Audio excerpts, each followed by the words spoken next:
Discuss ചെയ്യാം.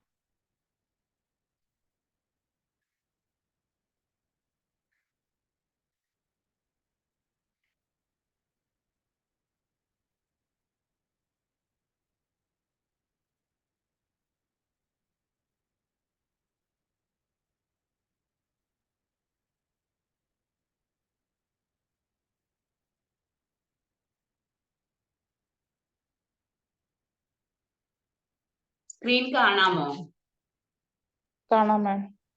Okay. അപ്പൊ matter ഒന്ന് ശ്രദ്ധിക്കട്ടോ. Anything which has mass and occupied structure is called matter. അതായത് ഒരു വസ്തുവിന് അതിന് മാസ് ഉണ്ട്. അതായത് ഇപ്പൊ നമ്മുടെ മണ്ണ്, കല്ല്, അല്ലെങ്കിൽ ഒരു എന്തെങ്കിലും ഒരു വാതകം, നമ്മൾ വായുവിന് പോലും യഥാർത്ഥത്തിൽ വെയിറ്റ് ഉണ്ട്. കാരണം വായുവിന് ഒക്യുപ്പൈ ചെയ്യാൻ സ്ഥലം ആവശ്യമാണ്. നമുക്കറിയാം, നമ്മള് ഒരു കുളിക്കുന്ന സമയത്തൊക്കെ ഒരു പാട്ടൊക്കെ കമഴ്ത്തി വെച്ച് കഴിഞ്ഞാല്, വെള്ളത്തിൽ കമഴ്ത്തി വെച്ച് കഴിഞ്ഞാല് കുറച്ച് ഭാഗം അതിലിങ്ങനെ വെള്ളം കയറാതെ നിൽക്കുന്നതായിട്ട് കാണാം. അപ്പൊ അതായത് അതിന്റെ ഉള്ളിൽ എയർ ഉണ്ട്. അപ്പൊ എയർ എന്താണ്? ഒരു ഓക്സിജൻ. എയറിൽ അടങ്ങിയിരിക്കുന്ന കണ്ടന്റ് ഓക്സിജൻ ആണ്. ഓക്സിജൻ ഒരു മാറ്റർ ആണ്.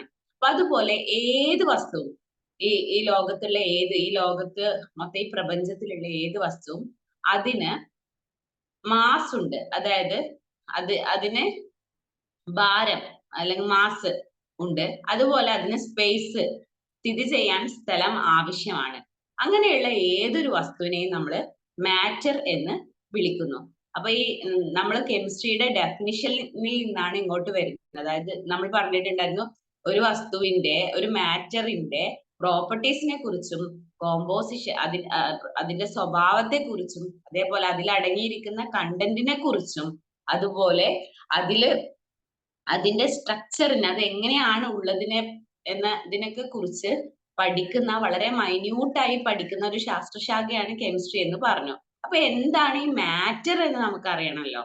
അപ്പൊ മാറ്ററിനെ പറ്റി നമ്മൾ പഠിക്കുകയാണെങ്കിൽ, മാറ്റർ എന്ന് പറഞ്ഞു കഴിഞ്ഞാല് ഒരു മാസ് ഉണ്ടായിരിക്കും. അതാണ് അതിന്റെ ഒരു പ്രത്യേകത. അതേപോലെ അതിന് സ്ഥിതി ചെയ്യാൻ ഒരു സ്പേസ്, ഒക്യുപ്പൈഡ് സ്പേസ് അതിന് ആവശ്യമാണ്. അങ്ങനെയുള്ള എല്ലാ വസ്തുക്കളെയും നമ്മൾ മാറ്റർ എന്ന് പറയും. നമ്മള് കഴിഞ്ഞ മുൻകാല ക്ലാസ്സുകളിലൊക്കെ പഠിച്ചതുപോലെ മാറ്ററിന് 3 അവസ്ഥകളുണ്ട്. ഇപ്പൊ നിലവില് ഒരുപാട് 7 അവസ്ഥകൾ ഒക്കെ കണ്ടെത്തിയിട്ടുണ്ട്. പക്ഷെ നമ്മുടെ ഭൂമിയിലുള്ള, നമ്മൾ കാണുന്ന നമ്മുടെ പ്രപഞ്ചത്തിലെ ഏകദേശം ഓൾമോസ്റ്റ് സംഭവങ്ങളെ നമുക്ക് ഈ ഒരു 3 കാറ്റഗറി ആയിട്ട് തിരിക്കാൻ സാധിക്കും. ഒന്ന് സോളിഡ്. നിങ്ങൾക്ക് കേൾക്കാമല്ലോ അല്ലെ? ഞാനിങ്ങനെ പറഞ്ഞു പോട്ടെ? ഓക്കെ. അപ്പൊ ഒന്നാമത്തത് നിങ്ങൾക്ക് ചിത്രത്തിൽ കാണാൻ പറ്റും. പിന്നെ അത് സോളിഡ് ആണ്. അതുപോലെ രണ്ടാമത്തത് ലിക്വിഡ് ആണ്, ഗ്യാസ് ആണ്. സോളിഡ് എന്ന് പറഞ്ഞാൽ എന്താണ്? ഒന്ന് പറഞ്ഞോളൂ. ഇതൊക്കെ സിമ്പിൾ ആയ കാര്യം. സോളിഡ് എന്ന് പറഞ്ഞാൽ എന്താ? ഗരം. നമ്മൾ പറയില്ലേ ഗരം, ദ്രാവകം, വാതകം എന്നൊക്കെ നമ്മൾ പഠിച്ചിട്ടുണ്ട് അല്ലെ? അതിൽ ഖരത്തെയാണ് നമ്മൾ സോളിഡ് എന്ന് പറയുന്നത്.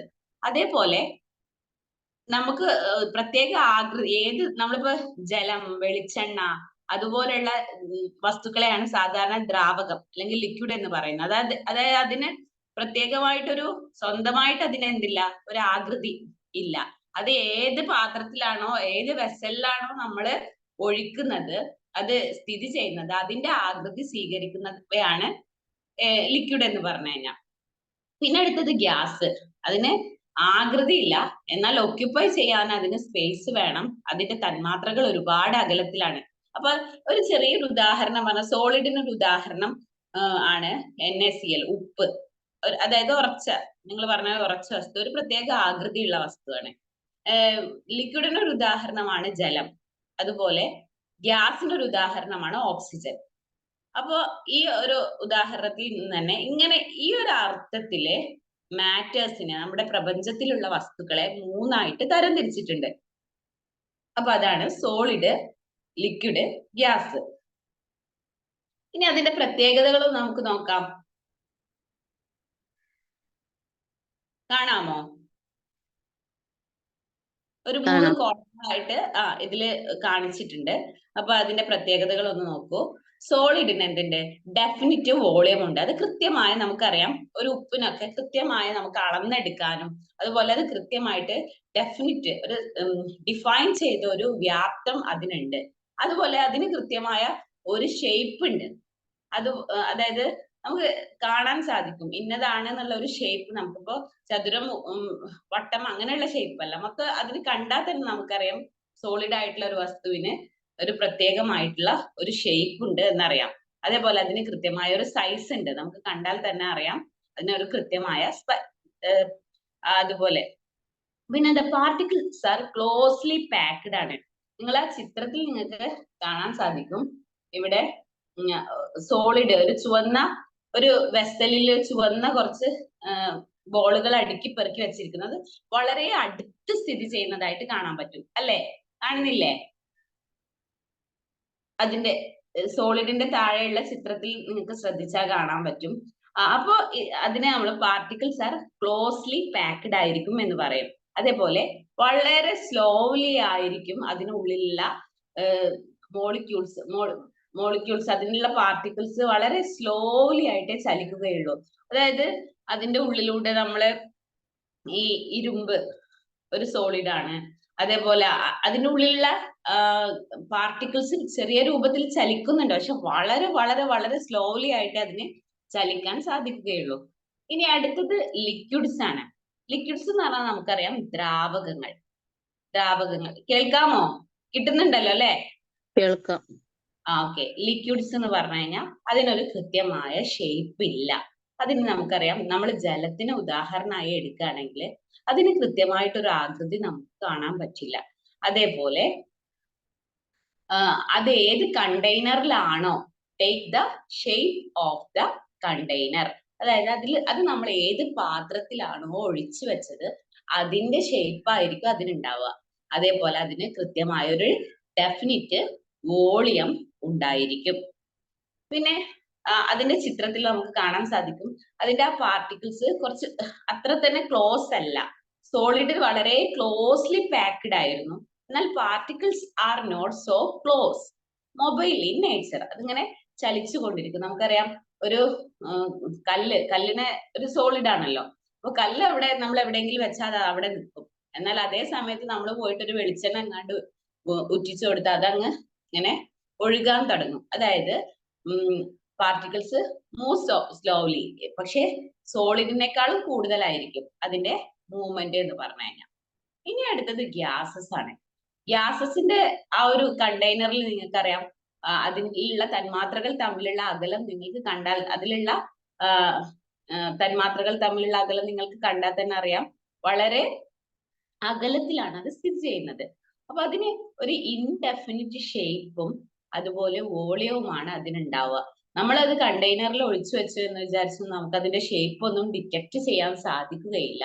അതേപോലെ അതിന്റെ വോളിയം എങ്ങനെയാന്ന് വെച്ചാൽ നമ്മളിപ്പോ ഒരു ചെറിയ ഒരു കുപ്പി, അടച്ചു വെച്ച കുപ്പിയിൽ നിന്ന് വലിയൊരു കുപ്പിയിലേക്ക് ഗ്യാസ് നമ്മൾ പിന്നെ മാറ്റിയിട്ടുണ്ടെന്ന് വെച്ചാൽ ആ വലിയ കുപ്പിയുടേതായിരിക്കും പിന്നെ അതിന്റെ വോളിയം. അതായത് ഏതിലേക്കാണോ നമ്മൾ ഇടുന്നത് അതിന്റെ മൊത്തം, അത് എത്ര വലിയ കണ്ടെയ്നർ ആണെങ്കിലും അതിലേക്ക് ഒഴിക്കുകയാണെങ്കിൽ അതായിരിക്കും അതിന്റെ വോളിയം. അപ്പൊ അതായത് അതിന് ചലന സ്വാതന്ത്ര്യം വളരെ കൂടുതലാണ്. അതേപോലെ പാർട്ടിക്കിൾസ് വളരെ ദൂരത്തായിരിക്കും സ്ഥിതി ചെയ്യുന്നത്.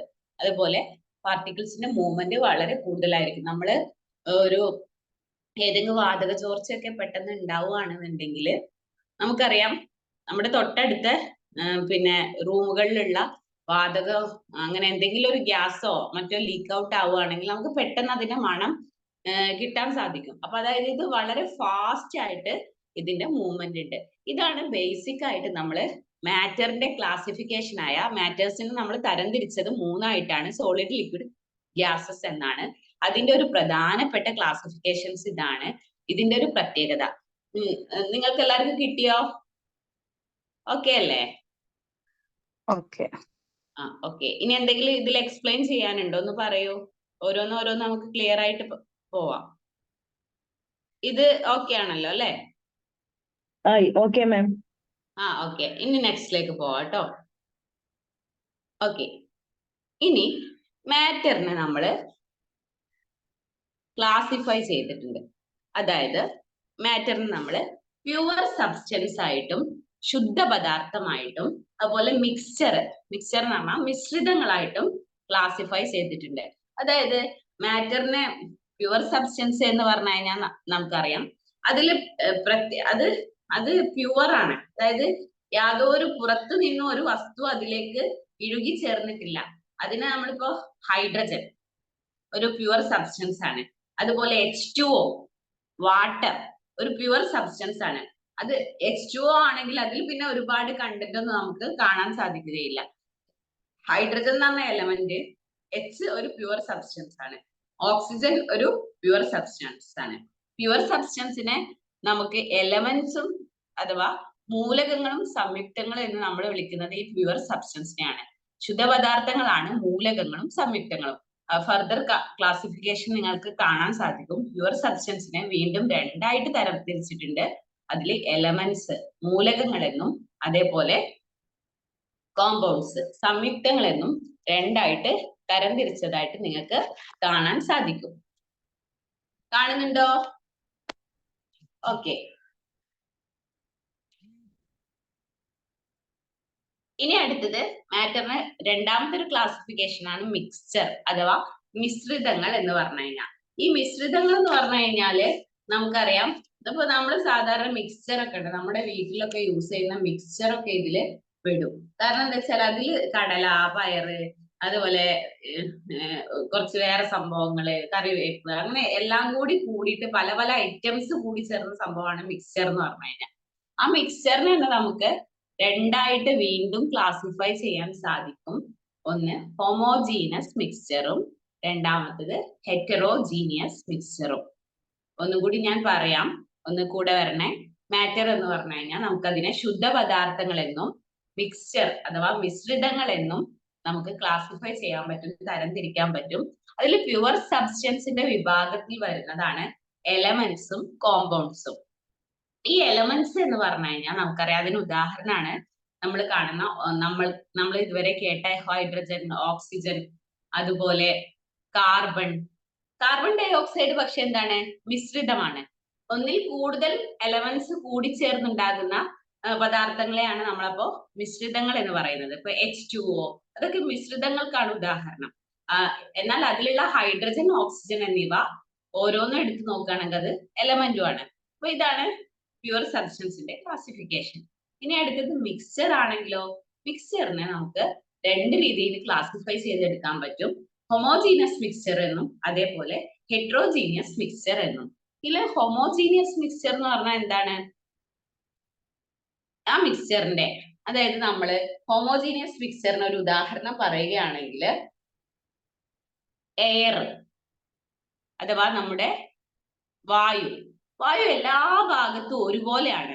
ഇപ്പൊ ഇവിടെയുള്ള ഒരു ഭാഗം, ഒരു പോർഷനിലുള്ള ഓക്സിജൻ എടുത്ത് ഇവിടെ വന്ന് ടെസ്റ്റ് ചെയ്ത് അവിടെ അതിൽ എന്തെങ്കിലും കണ്ടന്റ് ഉണ്ടെങ്കിൽ അത് എല്ലാ ഭാഗത്തും ഉണ്ടാവും. അപ്പൊ അങ്ങനെ എല്ലാ ഭാഗത്തും ഒരുപോലെയുള്ള മിക്സ്ചറിനെയാണ് നമ്മൾ എന്ത് പറയുന്നത്? ഹോമോജീനിയസ് മിക്സ്ചർ എന്ന് പറയുന്നത്. അതായത് uniform composition throughout. A mixture is said to be homogeneous if it has uniform composition throughout. എല്ലാ ഭാഗത്തും ഒരു മിക്സർ നമ്മൾ എടുത്ത് നോക്കിയിട്ടുണ്ടെങ്കിൽ അതിന്റെ എല്ലാ ഭാഗത്തും ഒരേ കോമ്പോസിഷൻ ആണ് ഉള്ളതെങ്കിൽ, ഒരുപോലെയാണ് അത് ഉള്ളത് എന്നുണ്ടെങ്കിൽ അതിനെയാണ് നമ്മൾ ഹോമോജീനസ് മിക്സർ എന്ന് പറയും. അതിനൊരു ഉദാഹരണമായിട്ട് നമുക്ക് പറയാൻ പറ്റുന്നത് സുഗർ സൊല്യൂഷന്, അതുപോലെ കെറോസിൻ, മണ്ണെണ്ണയില് എല്ലാ ഭാഗത്തും ഒരേ കോമ്പോസിഷൻ ആയിരിക്കും ഉണ്ടാവുക. മണ്ണെണ്ണക്ക് ഒരുപാട് സംഭവങ്ങളുടെ മിക്സ്ചറാണ് മണ്ണെണ്ണ. പെട്രോളിയത്തിന്റെ പ്രൊഡക്റ്റ് ഉണ്ടാവും, അങ്ങനെ എല്ലാം കൂടി ചേർത്ത ഒരു മിക്സ്ചറാണ് മണ്ണെണ്ണ. പക്ഷെ മണ്ണെണ്ണ എന്താണ്? ഒരു ഹോമോജീനസ് മിക്സ്ചർ ആണ്. അത് എല്ലാ ഭാഗത്തും മണ്ണെണ്ണയിൽ ഒരേ കോമ്പോസിഷൻ ആയിരിക്കും ഉണ്ടാവുക. അപ്പൊ ഹോമോജീനസ് മിക്സ്ചറിന് ഒരു ഉദാഹരണമാണ് മണ്ണെണ്ണ. അതേപോലെ ഹെറ്ററോജീനസ് ആണെങ്കിലോ, നമ്മളെ ചളി അഥവാ മഡ് നമ്മൾ എടുത്ത് നോക്കുകയാണെന്നുണ്ടെങ്കിൽ നമ്മള് അത് കലക്കി വെച്ചിട്ടുണ്ടെങ്കിൽ അടിഭാഗത്ത് കുറച്ച് സമയം ഊരെയൊക്കെ കഴിഞ്ഞാല് അടിഭാഗത്ത് മണ്ണിന്റെ കോമ്പോസിഷൻ കൂടുതലായിരിക്കും, മണ്ണിന്റെ അളവ് സ്ട്രെങ്ത് കൂടുതലായിരിക്കും. എന്നാൽ മുകൾ ഭാഗത്ത് എന്തുണ്ടാവില്ല, അത്ര തന്നെ ഉണ്ടാവില്ല. അപ്പൊ ഒരു ഗ്ലാസ്സില് ഇങ്ങനെ ചളിയൊക്കെ കലക്കിയിട്ടുണ്ടെന്നുണ്ടെങ്കിൽ അല്ലെങ്കിൽ അങ്ങനെ നോക്കുന്ന സമയത്ത് എല്ലാ ഭാഗത്തും ഡിഫറെന്റ് അളവിലായിരിക്കും അതിലുള്ള കോമ്പോസിഷൻ ഉണ്ടാവുക. അങ്ങനെ എല്ലാ ഭാഗത്തും ഒരുപോലെ അല്ലാത്ത മിക്സ്ചറുകളെയാണ് നമ്മൾ എന്ത് പറയുന്നത്? ഹെട്രോജീനിയസ് മിക്സ്ചർ എന്ന് പറയുന്നത്. സ്റ്റുഡൻസ് കിട്ടിയോ? ഹലോ, കേൾക്കാമോ?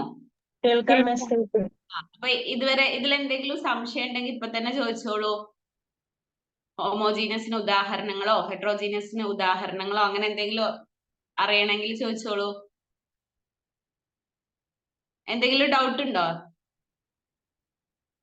ഓരോ ഭാഗം നമുക്ക് ഇങ്ങനെ ക്ലിയർ ആക്കി പോവാലോ. ഇല്ല മാം. ഓക്കെ.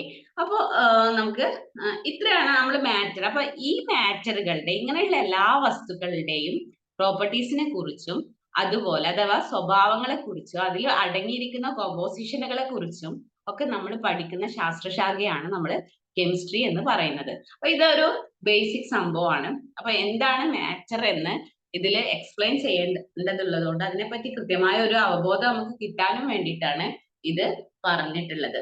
ഓക്കെ.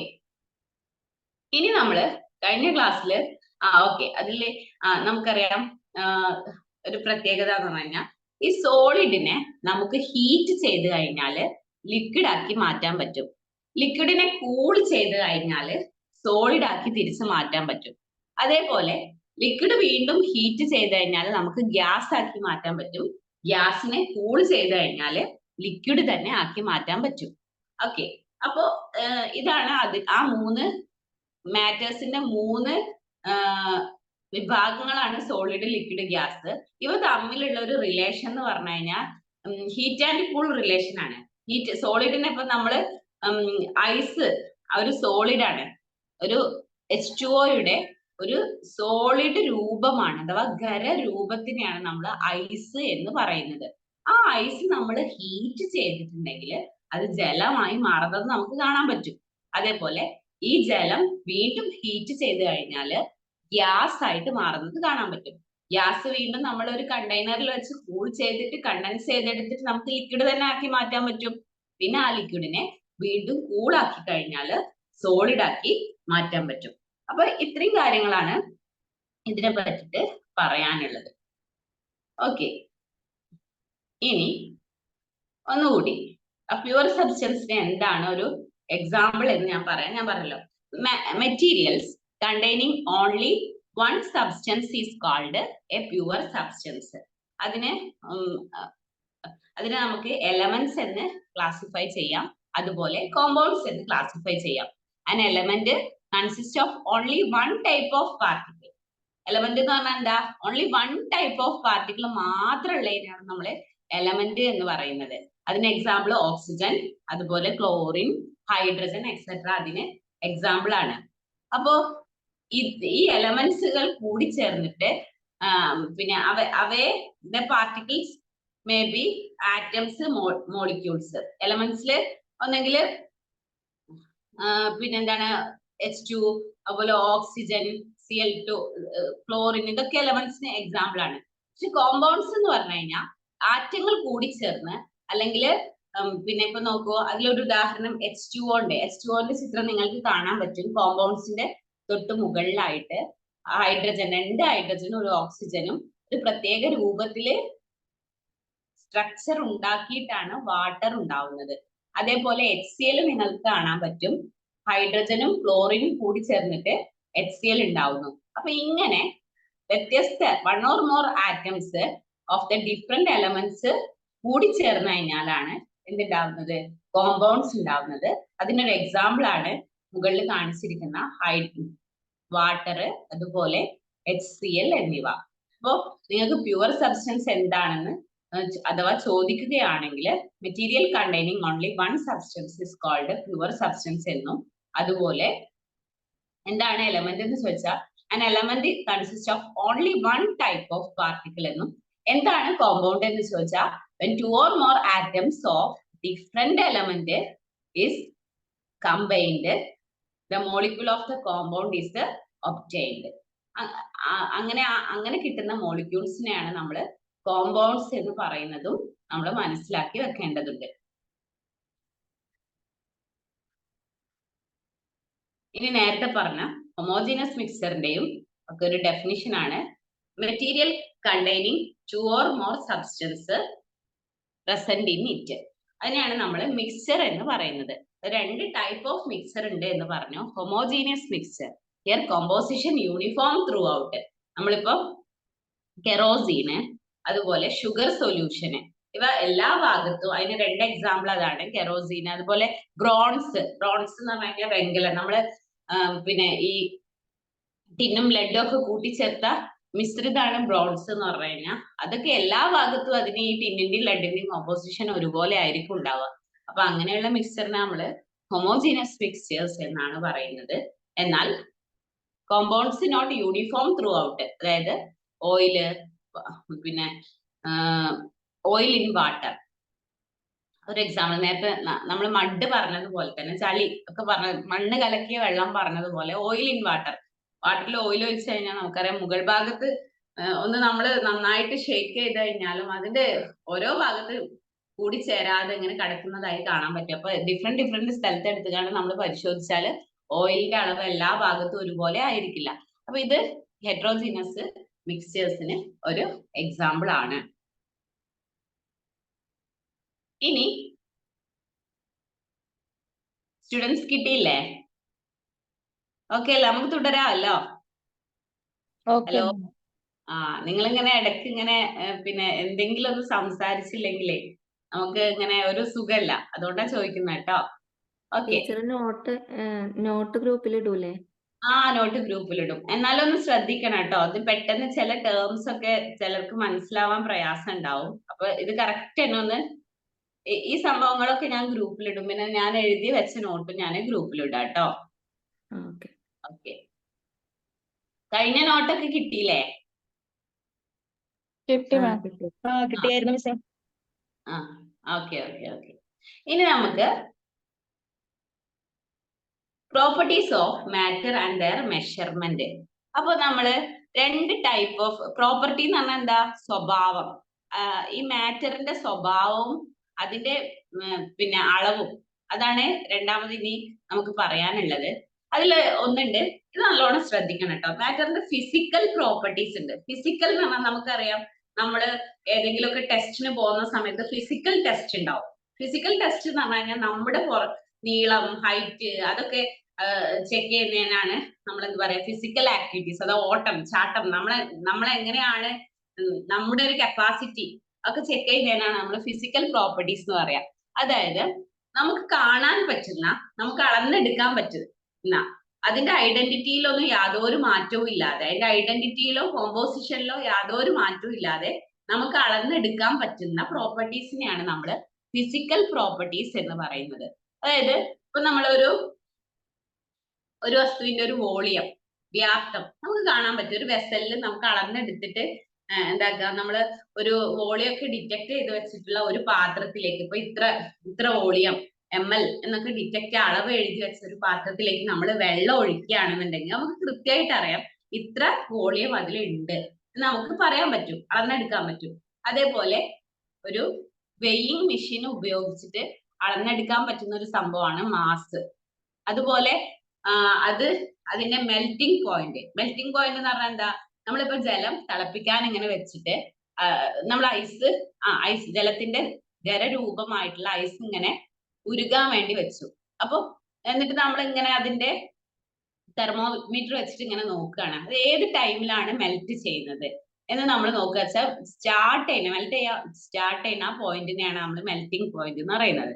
ഇതൊക്കെ നമുക്ക് ഏതൊരു വസ്തുവിൻ്റെതും ഉരുക്കിയിട്ടും ചൂടാക്കിയിട്ടും തണുപ്പിട്ട മെൽറ്റിംഗ് പോയിന്റ്, അതുപോലെ തിളക്കാൻ തുടങ്ങുന്ന പോയിന്റ്, ബോയിലിംഗ് പോയിന്റ്, അങ്ങനെയുള്ള സംഭവങ്ങളൊക്കെ നമുക്ക് അളന്നെടുക്കാൻ പറ്റുന്ന ഒരു പ്രോപ്പർട്ടിയാണ്. അപ്പൊ അങ്ങനെ നമുക്ക് അതിന്റെ ഐഡന്റിറ്റിയിലൊന്നും യാതൊരു ചേഞ്ചും വരുത്താതെ നമുക്ക് അളന്നെടുക്കാൻ പറ്റുന്ന പ്രോപ്പർട്ടീസിനെയാണ് നമ്മൾ എന്ത് പറയുന്നത്? ഫിസിക്കൽ പ്രോപ്പർട്ടീസ് എന്ന് പറയുന്നത്. ഒന്ന് ഇംഗ്ലീഷിലുള്ള ഡെഫിനിഷൻ ഒന്ന് നോക്കാം. Properties which can be measured, അതായത് നമുക്ക് മെഷർ ചെയ്യാൻ പറ്റുന്ന, ഓർ ഒബ്സർവ്ഡ്, നമുക്ക് ഒബ്സർവ് ചെയ്യാൻ പറ്റുന്ന, കാണാൻ സാധിക്കുന്ന, വിത്തൗട്ട് ചേഞ്ചിങ് ദ ഐഡന്റിറ്റി, അതിന്റെ ഒരു സ്വഭാവത്തിലോ അല്ലെങ്കിൽ ഒന്നും മാറ്റമില്ലാതെ, ഐഡന്റിറ്റിയിലൊന്നും യാതൊരു ചേഞ്ച് ഇല്ലാത്ത, അതുപോലെ കോമ്പോസിഷനിലൊന്നും യാതൊരു ചേഞ്ചും ഇല്ലാത്ത സബ്സ്റ്റൻസിനെയാണ് നമ്മൾ എന്ത് പറയുന്നത്, അതിന്റെ സബ്സ്റ്റൻസിന്റെ അങ്ങനെയുള്ള പ്രോപ്പർട്ടീസുകളെയാണ് നമ്മൾ ഫിസിക്കൽ പ്രോപ്പർട്ടീസ് എന്ന് പറയുന്നത്. അതായത് properties which can be measured or observed without changing the identity or composition of substance is known as physical properties. അതിന് എക്സാമ്പിൾ പറഞ്ഞിട്ടുള്ളത് വോളിയം, അതുപോലെ mass, melting point, boiling point തുടങ്ങിയവയൊക്കെ അതിന് എക്സാമ്പിൾ ആണ്. ഫിസിക്കൽ പ്രോപ്പർട്ടീസ് ഓക്കെ അല്ലേ? Okay. ഇനി നമുക്ക് അതിന്റെ കെമിക്കൽ പ്രോപ്പർട്ടീസ് നോക്കാം.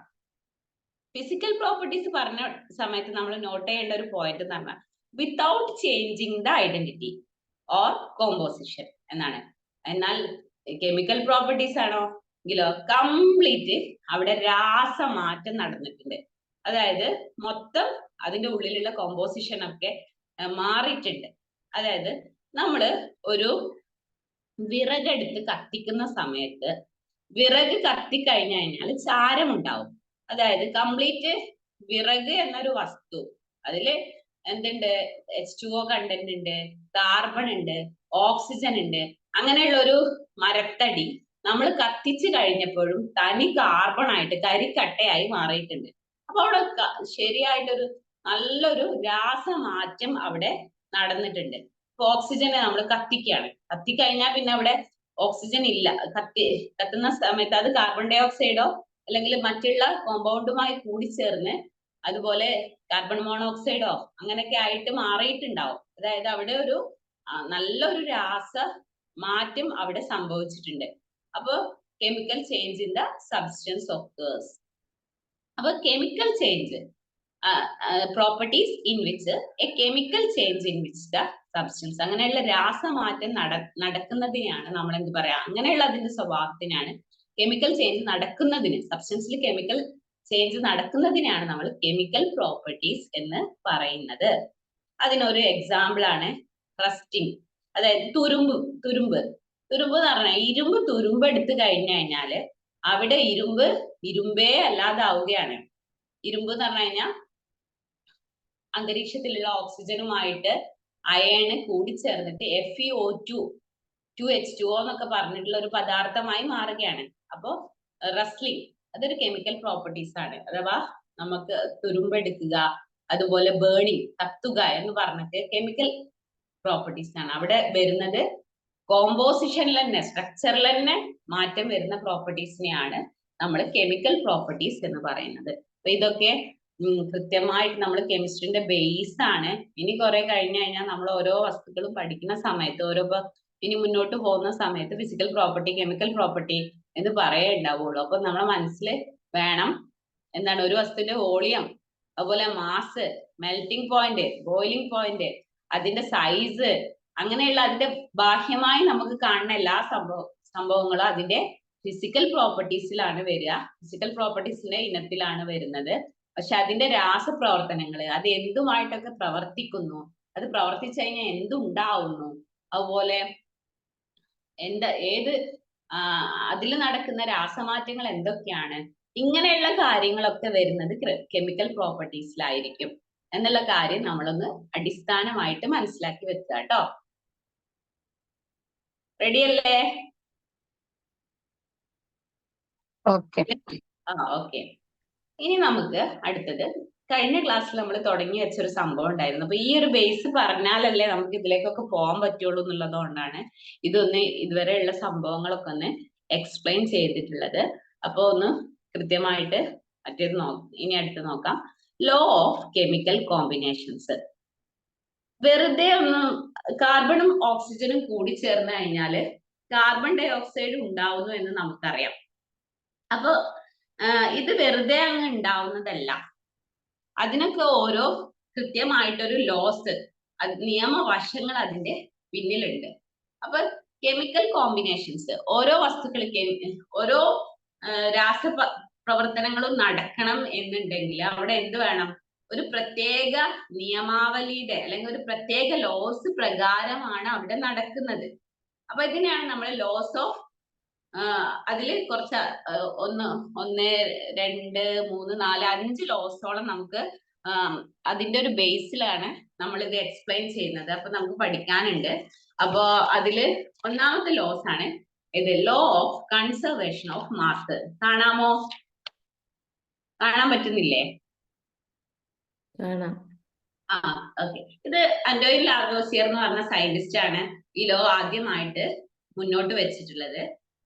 ഇത് പറയുന്നത് എന്താ വെച്ചാൽ നമ്മൾ പഠിച്ചിട്ടുണ്ട്, നമ്മള് ഊർജ സംരക്ഷണ നിയമം എന്നൊക്കെ പറഞ്ഞിട്ട് നമ്മള് ഊർജത്തെ കുറിച്ച് പഠിച്ചിട്ടുണ്ട്. എന്ത് ഊർജം നമുക്ക് ഉണ്ടാക്കാനോ അല്ലെങ്കിൽ നശിപ്പിക്കാനോ ഒന്നും കഴിയില്ല. ഒരു രൂപത്തിലുള്ള ഊർജത്തിനെ മറ്റൊരു രൂപത്തിലേക്ക് മാറ്റാൻ മാത്രമേ സാധിക്കുകയുള്ളൂ എന്നൊക്കെ നമ്മള് കഴിഞ്ഞ ക്ലാസ്സുകളിലൊക്കെ ആയിട്ട് പഠിച്ചിട്ടുണ്ട്.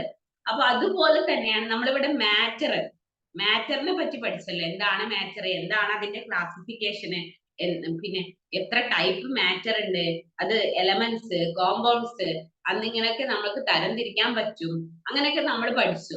അപ്പൊ ഇനി നമ്മൾ പറയുന്നത് കെമിസ്ട്രിയിൽ നമ്മൾ പറയാം മാറ്ററിനെ പറ്റിയാണ്. എനർജി കെമിസ്ട്രിയിലെ ഒരു ഭാഗമാണ് എങ്കിലും ഇപ്പൊ നമ്മള് ലോ ഓഫ് കെമിക്കൽ കോമ്പോസിഷനില് ലോ ഓഫ് കൺസർവേഷൻ മാസ് എന്ന് പറഞ്ഞു കഴിഞ്ഞാല് it states that matter can neither be created nor destroyed. അതായത് മാറ്ററിനെ നമുക്ക് ഒരിക്കലും ഉണ്ടാക്കാനോ അതുപോലെ നശിപ്പിക്കാനോ കഴിയില്ല. ഈ ലോ മുന്നോട്ട് വെച്ചിട്ടുള്ളത് അന്റോയിൻ ലാവോസിയർ എന്ന് പറഞ്ഞ ഒരു സയന്റിസ്റ്റ് ആണ്. 1789 ഇത് നമുക്ക് പറഞ്ഞിട്ടുള്ളത്. അപ്പോ അതിന്റെ ഒരു എന്താണ് കെമിസ്ട്രിയിലുള്ള ഒരു അപ്ലിക്കേഷൻ എന്ന് പറഞ്ഞു കഴിഞ്ഞാൽ ഒരു റിയാക്ഷൻ നമ്മൾ ബാലൻസ് ചെയ്യുന്നത് എങ്ങനെയാണ്, ഈ ഒരു അർത്ഥത്തിലാണ്. അപ്പൊ ഇത്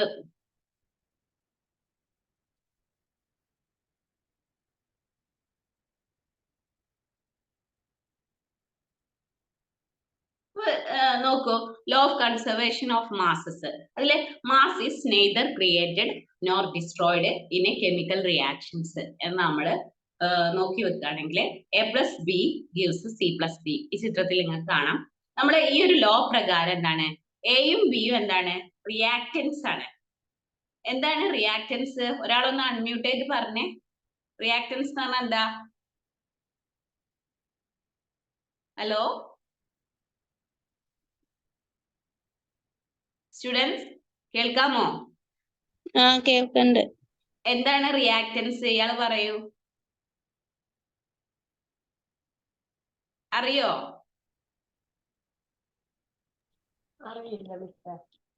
അറിയില്ല. ഇപ്പൊ നോക്കൂ, അത് ഞാൻ ചോദിക്കാൻ കാരണം ആ ടേംസ് ഒക്കെ മലയാളത്തിൽ എക്സ്പ്ലെയിൻ ചെയ്യണോന്നുള്ളത് അറിയാൻ വേണ്ടിയിട്ടാണ് കേട്ടോ, വേറെ ഒന്നുമല്ലേ. അപ്പൊ നോക്കൂ, ഇവിടെ ഇത് നിങ്ങൾക്ക് മനസ്സിലായില്ലേ? Mass of neither created nor destroyed in a chemical reaction മനസ്സിലായില്ലേ നമുക്ക്? ഓക്കെ. അതായത് എയും ഈ ഒരു എക്സാമ്പിൾ നിങ്ങൾക്ക് കാണാൻ പറ്റും, എയും ബിയും കൂടിച്ചേർന്ന് സിയും ഡിയും ആവുന്നു.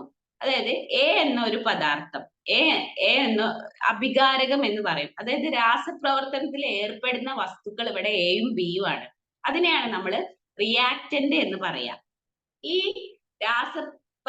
പ്രവർത്തനത്തിൽ ഏർപ്പെടുന്ന ഈ വസ്തുക്കള് രാസപ്രവർത്തനം നടന്നതിന് ശേഷം സിയും ഡിയുമായി മാറി. അതിനെയാണ് നമ്മൾ പ്രൊഡക്ട്സ് എന്ന് പറയാ. അതായത് ഈ എയും ബിയും, അതിനൊരു ഉദാഹരണം തൊട്ടിപ്പുറത്തൊന്ന് നോക്കിയാൽ കാണാൻ പറ്റും. 2H2 2 ഹൈഡ്രജനും ഒരു ഓക്സിജനും O2 കൂടി ചേർന്നിട്ട് 2H2O ആയിട്ട് മാറിയിട്ടുണ്ട്. അപ്പൊ ഇതിൽ ഏതാണ് റിയാക്റ്റന്റ് ഒന്ന് പറഞ്ഞേ. അപ്പൊ ഏതാണ് റിയാക്റ്റന്റ്? ഇനി പറയൂ. ഹലോ 2H2ഉം ഹൈഡ്രജനും ഓക്സിജനാണ്. ഇവ രണ്ടും കൂടി ചേർന്നിട്ട് എന്തായിട്ടുണ്ട്?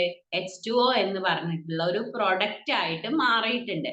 അപ്പോ നമ്മളെ ഈ law of conservation of mass പ്രകാരം പറയുന്നത് ഈ A+Bന്റെ അളവ് ഇപ്പൊ 200 ഗ്രാം ആണെന്നുണ്ടെങ്കിൽ അത് രാസപ്രവർത്തനം നടന്നു കഴിഞ്ഞാലും C+D എന്ന പ്രൊഡക്റ്റ് ഉണ്ടായി കഴിഞ്ഞാലും അതും എത്ര തന്നെ ആയിരിക്കും? 200 ഗ്രാം തന്നെ ആയിരിക്കും. ഇതാണ്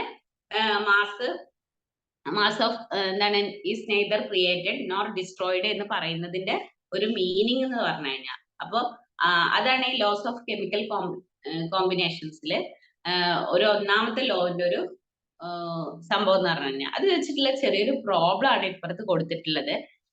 4 gram of hydrogen reacted with some oxygen to make 36 gram of water. Find the total mass of the oxygen used in this reaction. അതായത് 2H2 plus O2 gives 2H2O. 4 gram നൈട്രജനും പിന്നെ അതുപോലെ ഓക്സിജന്റെ നമുക്ക് ഇപ്പൊ ഇവിടെ എക്സ് എന്ന് പിന്നെ സങ്കല്പിക്കാം. ഓക്സിജന്റെ ഇപ്പൊ നമുക്ക് കാൽക്കുലേറ്റ് ചെയ്യാതെ എന്താണ് 2H2O 36 gram കിട്ടിയെന്ന് വിചാരിച്ചോ. അപ്പൊ അങ്ങനെയാണെങ്കിൽ 4 gram plus x is equal to 36 gram. അതിൽ നിന്ന് നമുക്ക് എക്സ് കാണാൻ പറ്റും എങ്ങനെ? 36 മൈനസ് 4 32 gram എന്ന് നമുക്ക് കാണാൻ പറ്റും. അപ്പൊ ഇങ്ങനെ ഈ mass of conservation of law of conservation of mass വെച്ചിട്ട് നമുക്ക് ഇങ്ങനെയുള്ള ഒരു പദാർത്ഥങ്ങളുടെ എന്താണ് അളവ് നമുക്ക് കണ്ടെത്താൻ പറ്റും. അതായത് രണ്ട് സൈഡും ഈക്വൽ ആണ് എന്നൊരു പ്രോപ്പർട്ടീസ് ആണ് ഇതിലുള്ളത്. Mass of reactant is equal to mass of product. 4 gram ഇപ്പൊ നോക്കൂ, 4 പ്ലസ് 32. ഇപ്പുറത്തെ 2H2O എത്ര? 36 gram. ഹൈഡ്രജൻ നമുക്കറിയാം 4 gram. ഹൈഡ്രജന്റെ പിന്നെ അതുപോലെ ഓക്സിജന് 32. ഒരു ഹൈഡ്രജന് H2 ആവുമ്പോ 2 gram. 2 H2 ആവുമ്പോ 4 gram ആയി. ഓക്സിജനോ 32 gram. ഓക്സിജൻ 1 16 ആണ്. അപ്പൊ 2 ഓക്സിജൻ ആവുമ്പോ 16 പ്ലസ് 16 32 gram. പ്ലസ് അത് എന്തായി മാറി? H2O എന്ന് പറഞ്ഞു കഴിഞ്ഞാൽ 2 ഹൈഡ്രജൻ പ്ലസ് ഓക്സിജൻ. അപ്പൊ 2 hydrogen 2 plus oxygen 18 into 2 H2O ആയതുകൊണ്ട് 36 gram. അങ്ങനെ mass of reactant is equal to mass of product ആയി മാറി. അതാണ് ഈ ഒരു ലോ പ്രകാരം നമുക്ക് അത് അപ്ലൈ ചെയ്യുകയാണെങ്കിൽ നമുക്ക് ഓക്സിജന്റെ ഈ 32 gram എന്നുള്ളത് നമുക്ക് അറിയില്ല എന്നുണ്ടെങ്കിൽ 4 gram plus x gives 36 gram. X is equal to 32 gram. ഇത് മനസ്സിലായോ സ്റ്റുഡൻസ്? Please respond. ഒന്ന് പറയൂ, ഒന്ന് മറുപടി പറയൂ. മനസ്സിലായോ? ഹലോ, ക്വസ്റ്റ്യൻസ് ഒന്നുകൂടി പറയൂ ടീച്ചർ. അപ്പൊ നോക്കൂ, 4 gram of hydrogen react with some oxygen to make 36 gram of water. ഇവിടെ പറഞ്ഞ സം ഓക്സിജൻ, നിങ്ങൾ താഴെയുള്ള പ്രോബ്ലം സോൾവ് ചെയ്തതിനെ പറ്റി ചിന്തിക്കേണ്ട, അത് സോൾവ് ചെയ്ത പ്രോബ്ലം ആണ്. ക്വസ്റ്റ്യൻ മാത്രം ഒന്ന് നോക്കുകയാണെങ്കിൽ 4 gram of hydrogen react with some oxygen to make 36 gram of water. കുറച്ച് ഓക്സിജൻ ആയിട്ട് 4 gram ഹൈഡ്രജന് റിയാക്ട് ചെയ്തപ്പം നമുക്ക് എന്ത് കിട്ടി? പിന്നെ 36 gram ഓഫ് വാട്ടർ കിട്ടി. അതൊരു ഫാക്റ്റ് ആണ്, അങ്ങനെ കിട്ടിയിട്ടുണ്ട്. അങ്ങനെയാണെന്നുണ്ടെങ്കിൽ ടോട്ടൽ മാസ് ഓഫ് ഓക്സിജൻ ഈ ഒരു റിയാക്ഷനിൽ പിന്നെ നമ്മൾ ഉപയോഗിച്ചിട്ടുള്ള total mass of oxygen calculate ചെയ്യാനാണ്. അപ്പൊ നമ്മളെ കയ്യിലുള്ളത് ഇപ്പൊ law of conservation of mass ആണ്.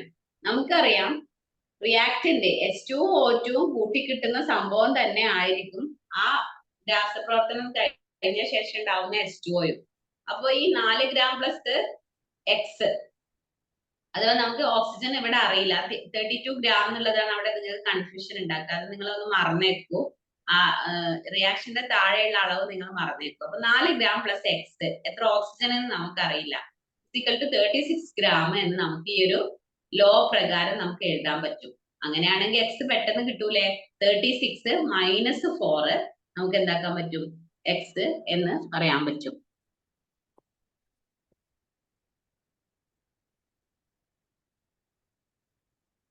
മനസ്സിലായോ? മനസ്സിലായി. ഓക്കെ. ഇനി മുന്നോട്ട് പോവല്ലേ? ഓക്കെ.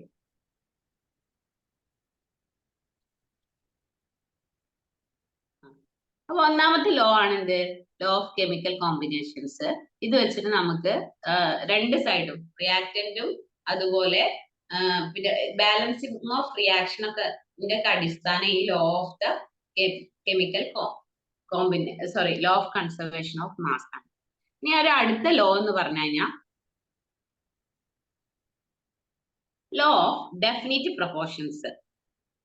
ഈ ലോ ജോസഫ് പ്രോസ്റ്റ് എന്ന് പറഞ്ഞിട്ടുള്ള ഒരു ഫ്രഞ്ച് കെമിസ്റ്റ് ആണ് ഈ ഒരു ലോ പുട്ട് ഫോർവേഡ് ചെയ്തിട്ടുള്ളത്. അദ്ദേഹം പറഞ്ഞത് എന്താന്ന് വെച്ചാല് ഒരു കോമ്പൗണ്ട്, അതായത് ഒരു സംയുക്തം, H2O പോലുള്ള ഒരു സംയുക്തം is always contains exactly same proportion of element by weight. അതിന്റെ വെയിറ്റ് വെച്ചിട്ട് ഒരു സെയിം അളവ് പ്രൊപ്പോർഷൻസ് അനുപാതത്തിൽ മാത്രമേ, ഇപ്പൊ ഹൈഡ്രജനും ഓക്സിജനും H2O, അതിന് ഹൈഡ്രജനും ഓക്സിജനും ഒരു പ്രത്യേക അനുപാതത്തിൽ മാത്രമേ കൂടിച്ചേരുകയുള്ളൂ.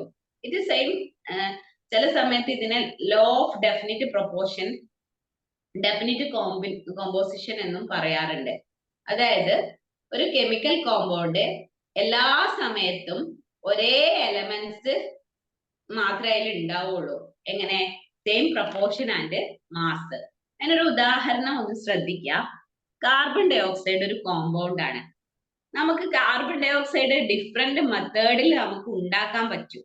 അതായത് കാർബണിനെ കത്തിച്ചു കഴിഞ്ഞാൽ നമുക്ക് കാർബൺ ഡൈ ഓക്സൈഡ് കിട്ടും. അതേപോലെ ലൈം സ്റ്റോൺ അഥവാ ഒരു ലൈം സ്റ്റോൺ, അതായത് നീറ്റുകക്ക നന്നായിട്ട് ഹീറ്റ് ചെയ്താല് നമുക്ക് എന്ത് കിട്ടും? കാർബൺ ഡൈ ഓക്സൈഡ് കിട്ടും. അതേപോലെ ഒരു മാർബിൾ പീസ് എടുത്തിട്ട് ഡൈല്യൂട്ട് ഹൈഡ്രോക്ലോറിക് ആസിഡിൽ ഒരു ടെസ്റ്റ് ട്യൂബിൽ ഡൈല്യൂട്ട് ഹൈഡ്രോക്ലോറിക് ആസിഡ് എടുത്തിട്ട് അതിലേക്ക് മാർബിൾ പീസ് ഇട്ട് കഴിഞ്ഞാലും നമുക്ക് എന്ത് കിട്ടും?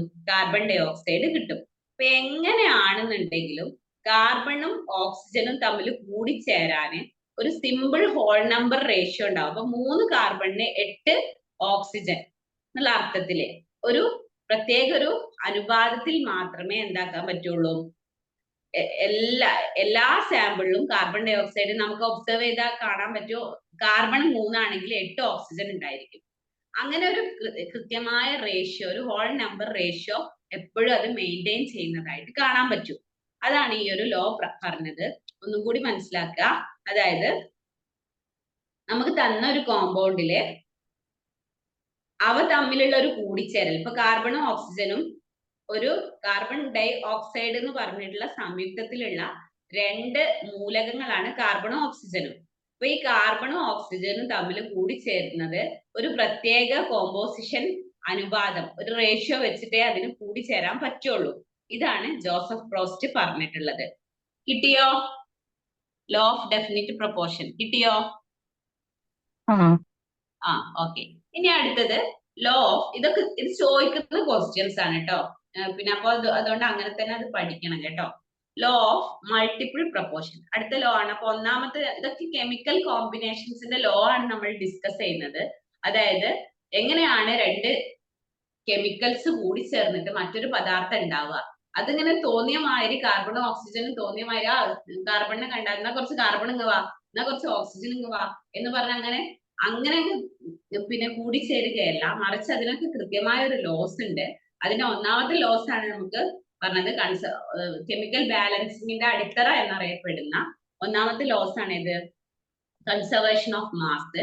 രണ്ടാമത്തെ ലോസ് ആണ് ഇത് ലോ ഓഫ് ഡെഫിനിറ്റ് പ്രൊപ്പോർഷൻ. ഇവ കൂടിച്ചേരുമ്പോൾ ഒരു പ്രത്യേക അനുപാതത്തിലായിരിക്കും ഇവ തമ്മിൽ കൂടിച്ചേരുന്നത് എന്നാണ് ലോ ഓഫ് ഡെഫിനിറ്റ് പ്രൊപ്പോർഷൻസ് പറയുന്നത്. ഇനി അടുത്തത് law of the multiple proportion പറയുന്നത് എന്ന് പറഞ്ഞു കഴിഞ്ഞാൽ ഇത് നമ്മുടെ ഡാൾട്ടൺ, നിങ്ങൾക്ക് അറിയാൻ മതി, കെമിസ്ട്രി പഠിക്കുന്ന സമയത്ത് നമുക്ക് വളരെ ഇമ്പോർട്ടന്റ് ആയിട്ടുള്ള ഒരു സയന്റിസ്റ്റ് ആണ് ഡാൾട്ടൺ എന്ന് പറഞ്ഞു കഴിഞ്ഞാല്. അദ്ദേഹമാണ് ആറ്റോമിക സിദ്ധാന്തത്തിന്റെ ഒക്കെ ഉപജ്ഞാതാവ് എന്നറിയപ്പെടുന്ന ഒരു സയന്റിസ്റ്റ് ആണ്. ഡാൾട്ടനെ തന്നെ പ്രൊപ്പോസ് ചെയ്ത ഒരു കെമിക്കൽ കോമ്പിനേഷന്റെ ഒരു ലോ ആണ് law of the multiple proportion. അതായത് ഈ ലോ പ്രകാരം പറയുന്നതെന്ന് വെച്ചാല് 2 എലമെന്റ്സ് കമ്പൈൻ ചെയ്തിട്ട് ഒന്നിൽ കൂടുതൽ സംയുക്തം ഉണ്ടാവുന്ന സമയത്ത്, അതായത് ഞാൻ ഒന്ന് ഫോട്ടോ എടുത്ത് വിടാം.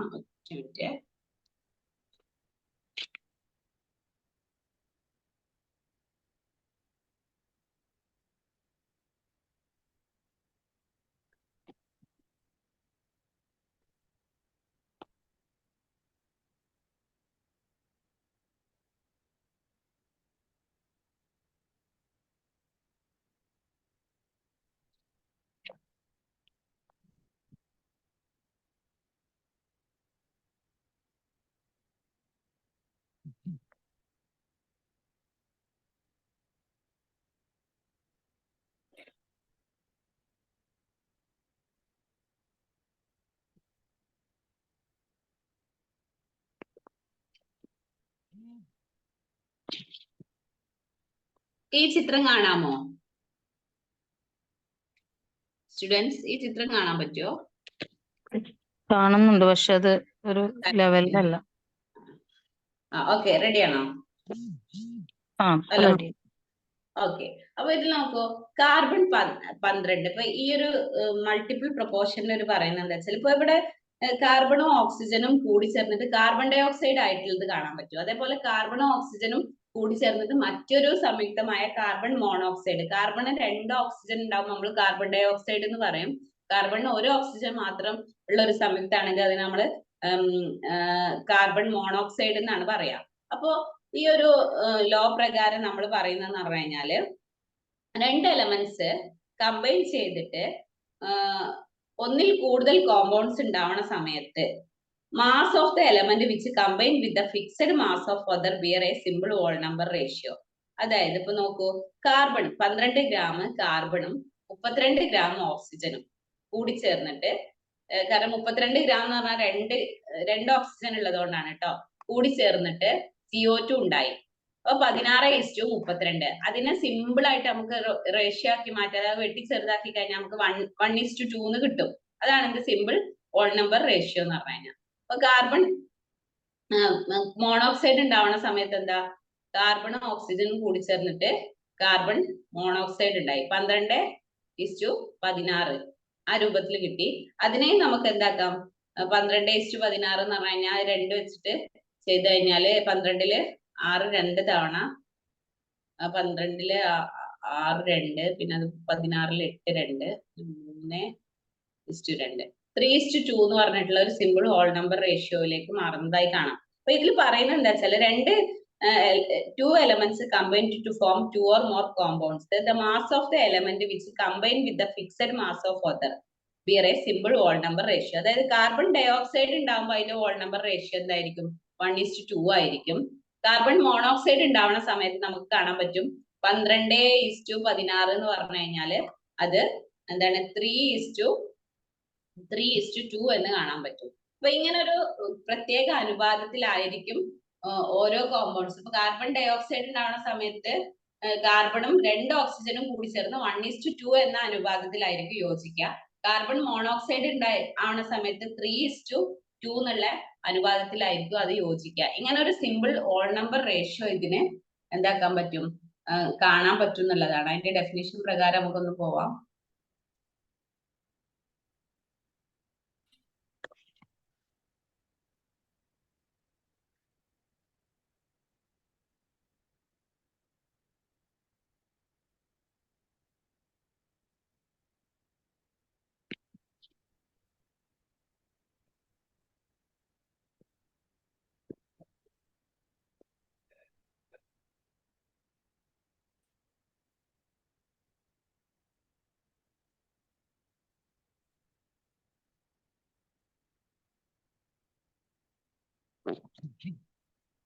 അപ്പൊ ഒന്നും കൂടി പറയാം, ലോ ഓഫ് മൾട്ടിപ്പിൾ പ്രൊപ്പോർഷൻ എന്താന്ന് വെച്ച് കഴിഞ്ഞാല്,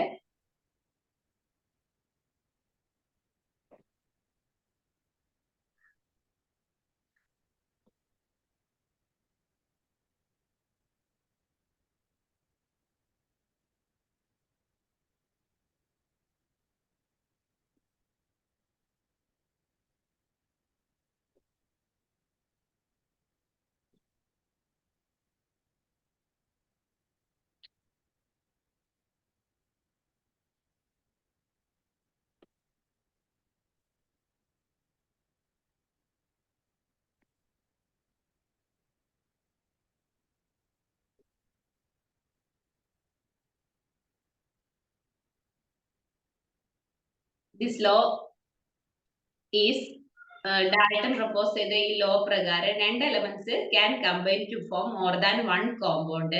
The masses of one element that combine with the fixed masses of other element are in the ratio of the small whole numbers. അതിനൊരു ഉദാഹരണം, ഇപ്പൊ കാർബണും ഓക്സിജനും കൂടി ചേരുമ്പോൾ നമ്മൾ നേരത്തെ പറഞ്ഞു 12 ഗ്രാം കാർബണും 32 ഗ്രാം CO ആണ് കൂടിച്ചേരുക. എന്നാൽ 12 ഗ്രാം കാർബണിന്റെ കൂടെ 16 ഗ്രാം മാത്രമേ കാർബൺ മോണോക്സൈഡ് ഉണ്ടാവാൻ വേണ്ടിട്ട് കൂടിച്ചേരുള്ളൂ. അപ്പൊ അതായത് ഡിഫറെന്റ് എലമെന്റ് ഉണ്ടാവണം. ഓരോരോ എലമെന്റ്സിന്റെ കോമ്പൗണ്ട്സിന് ഓരോരോ പ്രത്യേക ഓൾ നമ്പർ റേഷ്യോ ഉണ്ടായിരിക്കും.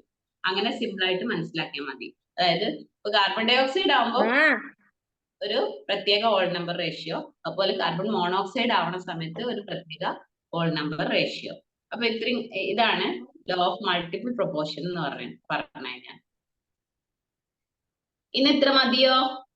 ഇനി അടുത്ത 2 ലോസും കൂടി ഉണ്ട്. ഇത്രയും കാര്യങ്ങൾ പഠിച്ചിട്ട് മതിയോ അടുത്തത്? മതി. ഒരു ലോയും കൂടി പറയണോ? 3 മിനിറ്റ് ഉണ്ട്. ഈ കാർബൺ ഡൈ ഓക്സൈഡും ഓക്സിജനും അല്ലാതെ വേറെ ഈ ലോല ഉദാഹരണങ്ങൾ. ഓക്കെ. ഞാൻ വേറെ ഒരു ഉദാഹരണം പറയാമെന്നെങ്കിൽ വെച്ചാല്, നമ്മള് ലോ ഓഫ് കെമിക്കൽ കോമ്പിനേഷൻസിൽ ഇപ്പൊ നോക്ക്, H2O നമ്മൾ നേരത്തെ പറഞ്ഞൊരു സംഭവം ഉണ്ട്. ഇവിടെ തന്നെ ഉണ്ട്.